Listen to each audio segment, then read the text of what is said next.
Well, it's a hot one out there, Chris. It is. And we need the rain at this point Yes. to get Ben's point across. So far this year, we've had over 23 inches of rain. So you're probably thinking, like, we saw so much rain earlier in the year. How are we in a deficit? Well, June 1st has only had barely an inch. So even though we had over 7 inches of rain in May, it's the extremely hot temperatures that's drying things out. Also, think about this time of year, how many plants are out there that's really sucking a lot of moisture from the ground. So we desperately need the rain, especially when we're triggering heat advisories and temperatures at 90 plus pretty much each and every day. Now, typically this time of year, we're going to be rocking around 90 degrees. That's not unusual. We will start to see heat advisories whenever it feels like 105 degrees plus. Not something that we do all the time here. Now, in Texas, they pretty much around Austin a month from now will have an average high of about 100 to 105. We don't always do that here. We're typically rocking the 90s, even down to the southeast. So this heat advisory is going to last until 7 o'clock. So areas to our east could feel like as hot as 105. Anything over 103, heat exhaustion isn't just possible, it actually becomes likely at that point. So we're very close to that. High temperatures, 98 degrees. The hottest we've been so far this season has been 97 degrees. We did that just 2 days ago. Yesterday was actually at 96, so not a big difference there. So even if we don't hit 98, I think 97 is a surefire thing.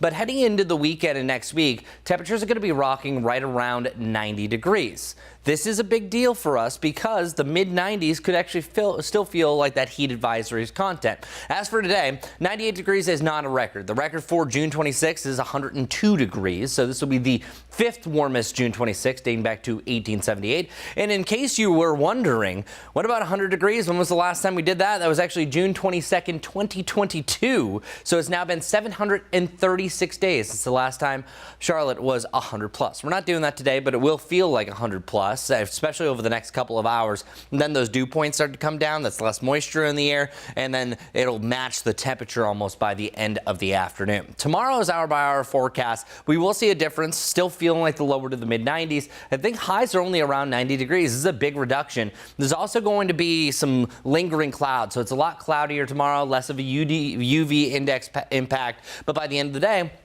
we will start to develop some rain chances, and those dew points are going to be jumping. Tomorrow also feels a whole lot warmer. So realistically, even though we are only in the lower 90s, it could still feel close to 100 degrees because of how much more humid it's going to feel. This is going to increase our rain chances. We have isolated rain chances Thursday, scattered Friday, Saturday. Sunday is the only day that things look to be likely. So our Guy Roofing 7-day forecast is showing 2 weather aware days. Realistically, I think I might move this to weather aware for your Saturday because, as I mentioned, 103. That's the threshold I'm operating on. Today, since it's the hottest, I had to put 98, and it's almost matching our body temperature. But both these days, Saturday and Sunday, could feel as hot as 103 to 104. Sunday could be as hot as 107, factoring in that mugginess. Keep that in mind. Stay weather aware, and most importantly, stay cool.